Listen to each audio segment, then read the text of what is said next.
बिनीता बहुत गरीब थी। गर्मी की वजह से वो अपनी बेटी पलक को अपने साथ काम पर ले जाती है और उसे एक जगह पंखे के नीचे बिठाकर अपने काम करने लगती है। तभी उसकी मालकिन की बेटी रिया आती है। बहुत गर्मी है आंटी, एक गिलास ठंडा पानी तो पिलाना। फिर बिनीता फ्रिज से जाकर ठंडा पानी निकालकर रिया को पीने के लिए देती है। अब जाकर जान में जान आई, अब अपने कमरे में जाकर एसी चलाकर बैठती हूँ। उसे ठंडा पानी पीते पलक देख रही होती है। फिर पलक अपनी माँ के पास जाती है। अरे पलक, तुम यहाँ क्या कर रही हो? मैंने तुम्हें वहाँ बैठने के लिए कहा था ना। मैं बस थोड़ी देर में काम खत्म करके अभी आती हूँ। माँ, वो मुझे भी ठंडा पानी पीना है। रुक, मैं तेरे लिए अभी पानी लेकर आती हूँ। फिर बिनीता किचन में जाती है और पलक के लिए एक ग्लास में पानी लेकर आती है। ले पलक, पानी। पानी का ग्लास हाथ में लेते ही वो कहने लगती है, अरे माँ, ये पानी तो बिल्कुल भी ठंडा नहीं है, गर्म है। मुझे फ्रिज का पानी पीना है। नहीं नहीं, ये फ्रिज का पानी हमारे लिए नहीं है, तुम यही पानी पी लो। ये कहकर बिनीता वापस से काम करने के लिए चली जाती है और पलक वापस अपनी जगह पर जाती है और क्योंकि पंखा बंद था वो उसे चला लेती है। पंखे की हवा कितनी अच्छी लग रही है, पर घर जाते ही वापस गर्मी में रहना पड़ेगा। पलक ने अभी ठीक से पंखे की हवा ली भी नहीं थी, तभी उसकी मालकिन की बेटी रिया आ जाती है। ए पलक, इधर आ। जी दीदी, आपने मुझे बुलाया क्या?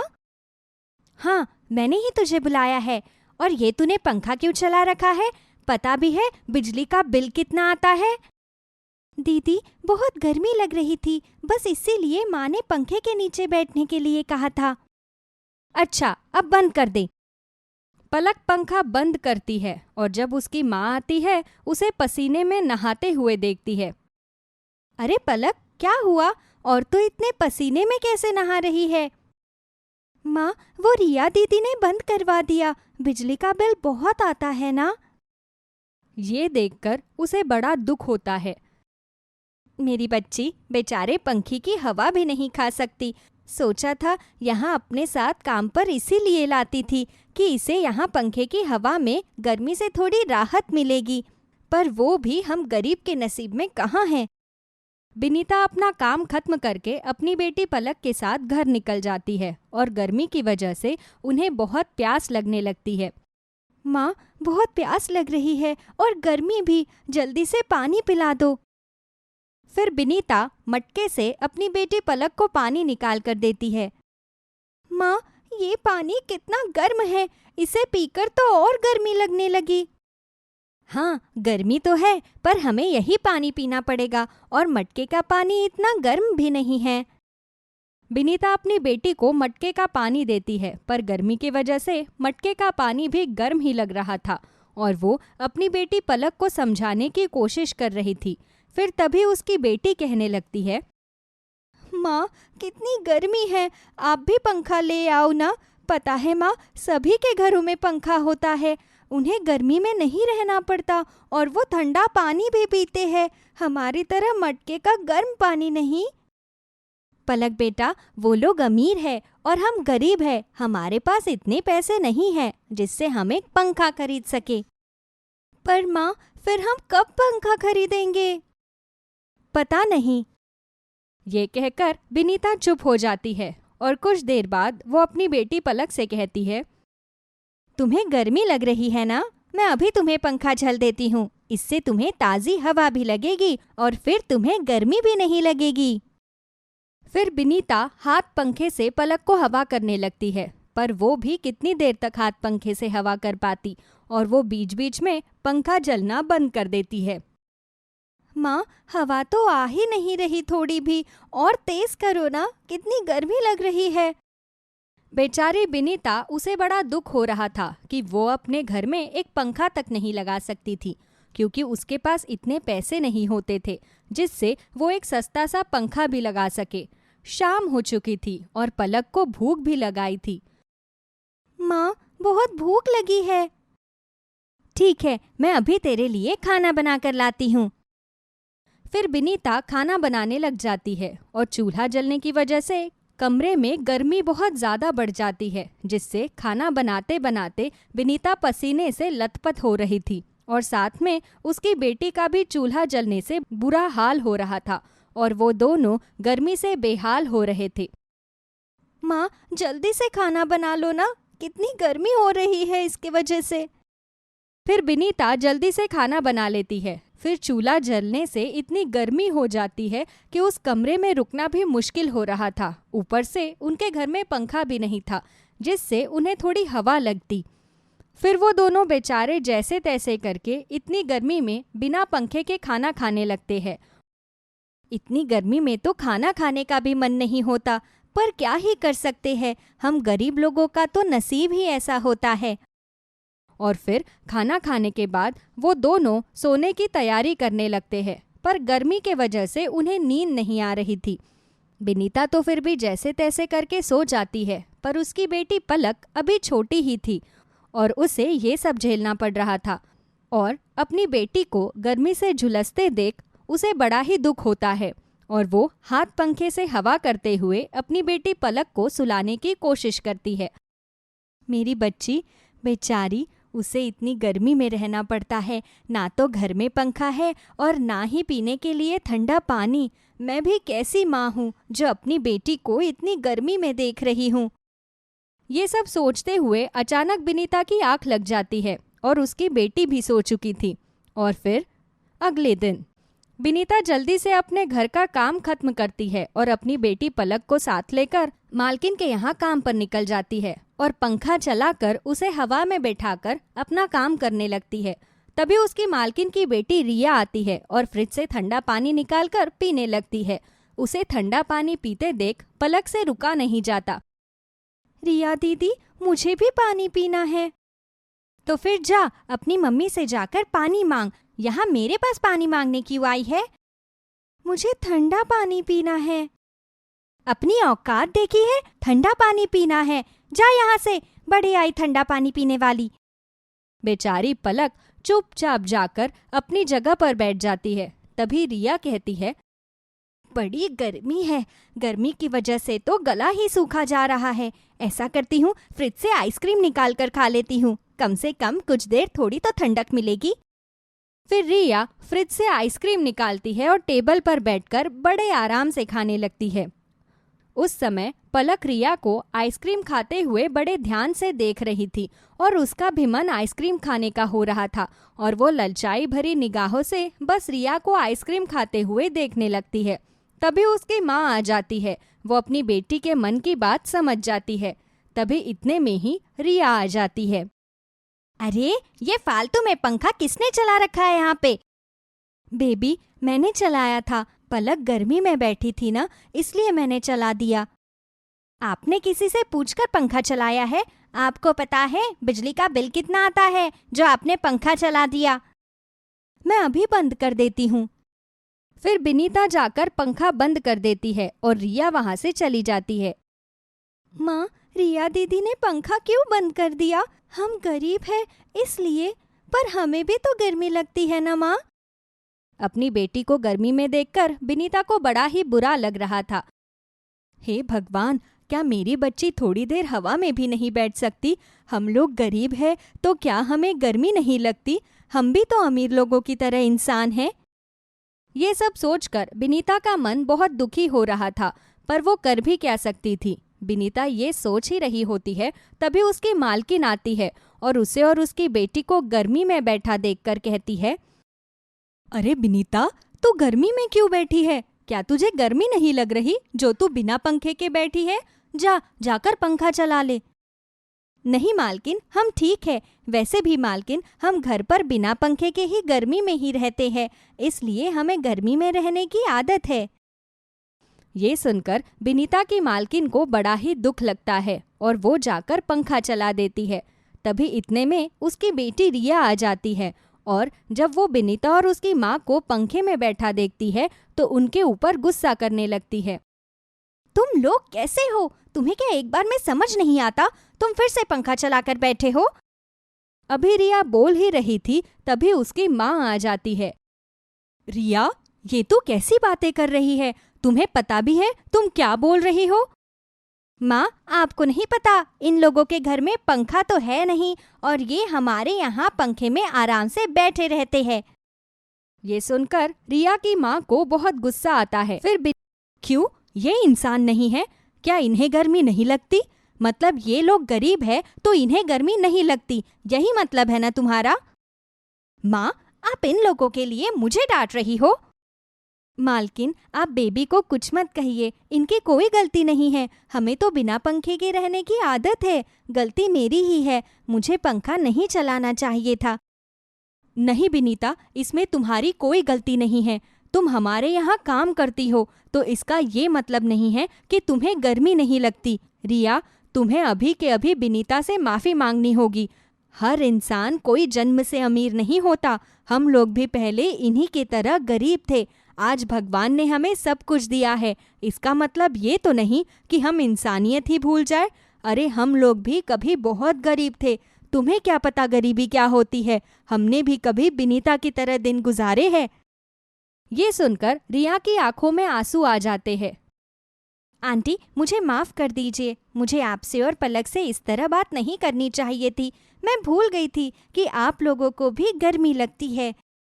कोई बात नहीं बेबी, आपको एहसास हो गया वो ही काफी है।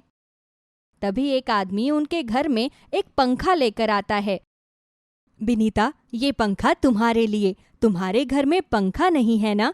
अब तुम और पलक आराम से पंखे की हवा खा सकती हो और अब से हर रोज अपने घर बर्फ ले जाया करना। ये देख बिनीता की आंखों से आंसू गिरने लगते हैं। मालकिन, आप बहुत अच्छी है जो आपने मेरे लिए इतना सोचा। अब रोना बंद करो और घर जाओ। जाकर अपने घर में पंखा लगाकर तुम और तुम्हारी बेटी गर्मी में आराम से रहना। तभी रिया फ्रिज से 2 आइसक्रीम और कोल्ड ड्रिंक निकाल कर लाती है। ये तुम्हारे लिए, तुम्हें आइसक्रीम पसंद है ना? घर जाकर पंखे के नीचे बैठकर हवा में आराम से खाना। दीदी, आप बहुत अच्छी हो। फिर बिनीता की मालकिन उसे पंखा और फ्रिज से बर्फ निकाल कर देती है और फिर बिनीता और पलक घर चले जाते हैं और घर जाकर ठंडा ठंडा पानी पीते हैं। फिर बिनीता अपने घर में पंखा भी लगा लेती है और वो और उसकी बेटी पलक दोनों पंखा चलाकर आराम से चैन की सांस लेते हैं और पलक मजे में पंखे की हवा खाते हुए आइसक्रीम खाती है। ज्योति अपने भाई अभिषेक और भाभी नीतू के साथ गांव में रहती थी। ज्योति की उम्र शादी के लायक हो गई थी और उसके भैया भाभी जल्दी उसकी शादी करना चाहते थे। ज्योति बहुत ही साधारण सी लड़की थी। गांव में उच्च शिक्षा न होने के कारण 12वीं तक पढ़ी लिखी थी। मेरी चाची की दूर के रिश्तेदार हैं, उनका लड़का शहर में नौकरी करता है। तुम कहो तो मैं ज्योति के रिश्ते की बात वहां चलाऊं? कब तक घर बैठा कर रखोगे? हाँ नीतू, तुम बात कर लो। माता पिता भी ये जिम्मेदारी मेरे सर छोड़कर चले गए। यहाँ अपनी फैमिली चलानी मुश्किल हो रही है और ऊपर से ज्योति का भी खर्च। तो ठीक है, मैं चाची से बात करके जल्द ही ज्योति की शादी करवाती हूँ। नीतू अपनी चाची से बात करती है। देख बेटा नीतू, मैं तुझे पहले साफ साफ बता देती हूँ, लड़के के घर वाले बहुत ही लालची हैं और लड़का भी कोई खास नहीं दिखता। अरे चाची, क्या फर्क पड़ता है कि लड़का कैसा दिखता है? हमारे सर पर तो बला बैठी हुई है, बस उसी को निपटाने की सोच रही हूँ। और रही बात लेन देन की, तो अभिषेक ने कुछ दहेज इकट्ठा कर रखा है। फिर ज्योति के भैया भाभी देख रेख की रस्म करने के बाद में ज्योति की शादी प्रकाश से करवा देते हैं। शादी के बाद ज्योति प्रकाश के साथ शहर आ जाती है। ये लो, हमने तो इसके साथ इसलिए रिश्ते के लिए हाँ बोल दी थी कि माँ बाप कुछ ज्यादा ही छोड़कर गए होंगे, पर यहाँ तो ऐसा लग रहा है जैसे इसके भैया भाभी ने अपने सर की बला हमारे सर पर डाल दी। तुम सही कह रही हो माँ। देखो, इन्होंने मुझे बाइक तक नहीं दी। उसकी तो तू बिल्कुल फिक्र मत कर बेटा, कुछ महीने निकाल ले, एक बाइक तो तेरे घर के बाहर खड़ी होगी। हाँ। नई नवेली दुल्हन बनी ज्योति ये बातें सुनकर अंदर तक सिहर जाती है। अपनी सास और अपने पति की बातें सुनकर उसे रोना आ जाता है। तभी उसकी सास उसके पास आती है। मुझसे ना उठाए जाएंगे तेरे नखरे, जल्दी से अपना साज सिंगार उतारो महारानी और जाकर सबके लिए बढ़िया सी चाय बनाओ। हाँ। अभी तक बैठी हो, सुनाई नहीं दे रहा? माँ क्या कह रही हैं? हाँ हाँ, मैं अभी बना कर लाती हूँ। मुझे बता दो कि रसोई कहाँ पर है। ज्योति जल्दी से उठकर रसोई में जाती है और फिर सबके लिए चाय बनाकर लाती है। अगर माँ जिंदा होती तो कभी भी मेरे लिए ऐसा घर नहीं ढूंढती। कोई बात नहीं, फिर भी मैं कोशिश करूंगी कि मैं सबका दिल जीत लूं। ज्योति अब आए दिन प्रकाश और उसकी सास के जुल्मों का शिकार होने लगी। उसकी शादी को 6 महीने हो गए थे और अब ज्योति 4 महीने की गर्भवती थी। एक दिन प्रकाश घर आता है और माँ मुझसे नहीं होती है नौकरी वोकरी। तुम मुझे कुछ पैसे दे दो, मैं तो अपना ही काम शुरू करूंगा। अरे मैं कहाँ से पैसे लाकर दूं? जब से तेरे बाबूजी गुजरे हैं सारा पैसा तो मैं तुझे दे चुकी हूँ। अब और पैसे कहाँ से लाकर दूं? सोचा था तेरी शादी करूंगी तो दहेज में काफी सारा पैसा मिलेगा। पर ये तो खाली हाथ चली आई। तुम कल ही अपने भाई के घर जाकर उससे 2 लाख मांग कर लाओ। मुझे अपना काम शुरू करना है। भैया तो कभी भी पैसे नहीं देंगे। उन्होंने तो शादी के बाद ही बोल दिया था कि जो कुछ भी बाबा ने छोड़ा है वो सब वो मुझे दे चुके हैं। मेरी बात कान खोलकर सुनो। जितना तुम्हें कहा जा रहा है उतना ही सुनो। कल तुम अपने भाई के पास जाओगी और 2 लाख लेकर आओगी, समझी? अगले दिन सुबह सुबह प्रकाश ज्योति को बस में बैठा देता है और ज्योति अपने गांव अपने भाई के पास जाकर, भैया मैंने उन्हें बहुत समझाया लेकिन उन लोगों की समझ में नहीं आ रहा। उन्होंने सुबह सुबह मुझे बस में बैठा दिया और कहा कि अपने भाई से 2 लाख लेकर आओ। ओ हो, तो क्या तुम्हारे माँ बाप यहाँ पेड़ लगाकर छोड़ गए पैसों का, जिसे तुम किसी भी टाइम आकर हिलाओगी और पैसे झड़कर तुम्हारी झोली में गिर जाएंगे? देख ज्योति, जो भी बाबा ने तेरे लिए रखा था वो सब मैंने तुझे दे दिया। अब मेरे पास तो फूटी कौड़ी भी तुझे देने के लिए नहीं है। और एक बात और, आज तो तू यहाँ पैसे मांगने आ गई, लेकिन आइंदा फिर कभी मत आइयो। ऐसा मत कहो भाई, यहाँ नहीं आऊंगी तो कहाँ जाऊंगी? इतना बड़ा जहान पड़ा है, जहां दिल आए वहां चली जा। बस कह दिया ना तेरे भाई ने कि यहाँ आने की जरूरत नहीं है। और ज्योति वहां से शाम होने तक अपने ससुराल पहुंच जाती है। तेरे लटकते हुए मुंह से ही पता चल गया है कि तू पैसे लेकर नहीं आई। अरे मुझे क्या पता था कि कुछ भी नहीं मिलेगा। थोड़े दिन और इंतजार करती तो कहीं अच्छी पार्टी से तेरी शादी करवा देती। माँ, मैं इसको घर में नहीं रखूंगा। या तो पैसे लाएगी, वरना मैं अभी इसे घर से धक्के मारकर बाहर निकालता हूँ। ज्योति प्रकाश के हाथ पैर जोड़ती है, उसे वास्ता देती है कि वो अभी गर्भवती है, लेकिन प्रकाश और उसकी मां बिल्कुल नहीं पिघलते और ज्योति को गर्भवती हालत में ही घर से बाहर निकाल देते हैं। रात से सुबह हो जाती है पर वो लोग दरवाजा नहीं खोलते। फिर ज्योति वहां से उठकर चल देती है। भूखी प्यासी ज्योति इधर उधर काम की तलाश करने लगती है। तभी उसे चक्कर आ जाते हैं और वो सड़क किनारे बने फुटपाथ पर बैठ जाती है। वहीं थोड़ी दूर पर एक औरत बैठे हुए जामुन बेच रही थी। ज्योति को यूं बैठा देख वो पानी की बोतल लेकर उसके पास आती है। अरे अरे बिटिया, क्या हुआ? लगता है तुझे चक्कर आ गए। ले थोड़ा सा पानी पी ले, अच्छा लगेगा। ज्योति उनके हाथ से पानी की बोतल ले लेती है और गटागट एक ही सांस में सारा पानी पी जाती है। आपका बहुत बहुत धन्यवाद। मैं यहाँ काफी देर से पानी की तलाश कर रही थी और मेरे पास पैसे भी नहीं है कि जो मैं खरीद के पी लूं। तुझे देखकर लगता है कि तूने तो कुछ खाया भी नहीं है। रुक मैं थोड़े जामुन ला कर देती हूँ, उन्हें खा ले। जामुन वाली जामुन ज्योति को खाने के लिए देती है। ज्योति बातों ही बातों में अपने ऊपर गुजरी सारी बात उसे बता देती है। अरे बेटी, ये जमाना तो बहुत जालिम हो चुका है। अगर आपके पास पैसा है तो सब ठीक है, वरना तो लोग आपको यूं ही परेशान करते रहते हैं। तेरे पास तो रहने का ठिकाना भी नहीं होगा। अगर तू चाहे तो कुछ दिन मेरे पास रह सकती है। अगर तू थोड़ी पढ़ी लिखी है तो मैं तेरा कहीं काम लगवा दूंगी। हाँ हाँ, मैंने 12वीं करी हुई है और मुझे सिलाई कढ़ाई भी बहुत अच्छे से आती है। तो चल ठीक है, तू मेरे साथ घर चल। पहले कुछ खा ले, फिर देखती हूँ तेरे लिए क्या कर सकती हूँ। मेरा घर छोटा सा है लेकिन पर आपका दिल बहुत बड़ा है। फिर जामुन वाली ज्योति को अपने घर ले जाती है। भूख प्यास से बेहाल ज्योति को खाने को देती है। शाम को ही वो ज्योति को लेकर एक फैक्ट्री में जाती है।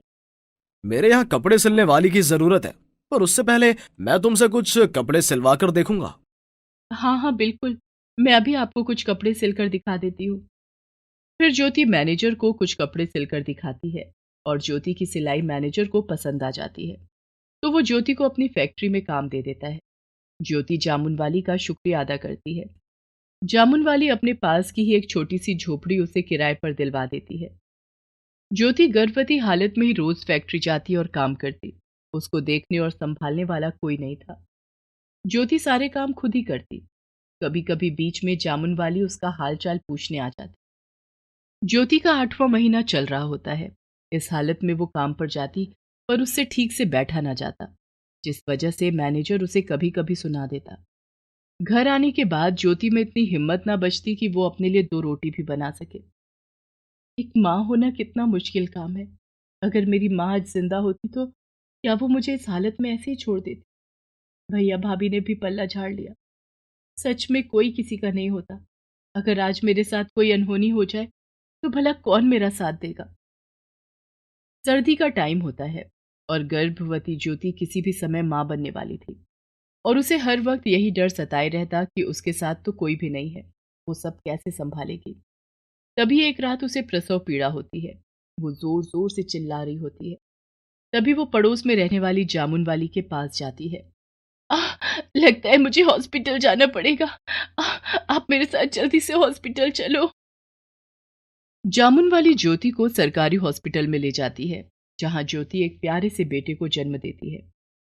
जब उसका बेटा 4 महीने का हो जाता है, ज्योति फिर उसे लेकर फैक्ट्री जाना शुरू कर देती है। फैक्ट्री में जिन औरतों के छोटे बच्चे होते हैं, उनके लिए एक अलग से नर्सरी बना रखी थी। बीच बीच में वो अपने बच्चों को देखती और बाकी टाइम फैक्ट्री के कपड़े सिलने में बिताती। इसी तरह ज्योति का जीवन बीत रहा था कि एक दिन प्रकाश ज्योति को एक छोटे बच्चे के साथ फैक्ट्री में जाते हुए देख लेता है। वो फैक्ट्री में पता करता है तो पता चलता है कि ज्योति अपने बेटे के साथ फैक्ट्री में काम करने आती है। ये बात वो घर जाकर बताता है। माँ, मैंने फैक्ट्री में जाकर पता करा है, वो तो नौकरी कर रही है और मेरा बेटा हुआ है माँ। हाय हाय, मेरा पोता हुआ है। अरे प्रकाश, हमारे दिमाग में तब ये बात क्यों नहीं आई? हम भी तो उससे नौकरी करवा सकते थे। चल बेटा, कल हम दोनों जाकर ज्योति को ले आते हैं। मैं बेटे को संभाल लूंगी और वो नौकरी कर लेगी। जो पैसे उसके भाई ने नहीं दिए, हम उसी से ही कमवा लेंगे। हाँ। अगले दिन प्रकाश और उसकी माँ ज्योति का घर ढूंढकर उसके पास जाते हैं। हमने तुझे कहाँ कहाँ नहीं ढूंढा और तू यहाँ पर रहती है। हाय, मेरा पोता कितना बड़ा हो गया। चल घर चल, इसको तो मैं भी संभाल लूंगी और तू जहाँ काम कर रही है वहीं काम करती रह। अब घर चल और हमारा एहसान मान कि हम तुझे वापस घर लेकर जा रहे हैं। ये सुनकर ज्योति गुस्से में आ जाती है और अपने बेटे को गोद में उठाकर बोलती है, आप दोनों अभी के अभी मेरे घर से बाहर निकलो। ना मैं तुम्हारी बहू हूं और ना ये तुम्हारा पोता। जब मुझे परिवार की जरूरत थी तब कोई मेरे साथ नहीं था, और आज मेरा परिवार मैं और मेरा बेटा है। इसलिए आप दोनों अभी यहां से जाओ और कभी पलट कर वापस मत आ जाना, वरना मुझसे बुरा कोई और नहीं होगा। ज्योति के घर पर शोर शराबे की आवाज सुनकर आस पड़ोस के लोग भी आ जाते हैं और सब मिलकर ज्योति का साथ देते हैं। ज्योति का पति और सास ये सब देखकर घबरा जाते हैं और वहां से चले जाते हैं। उसके बाद ज्योति अपने बेटे के साथ खुशी खुशी रहती है।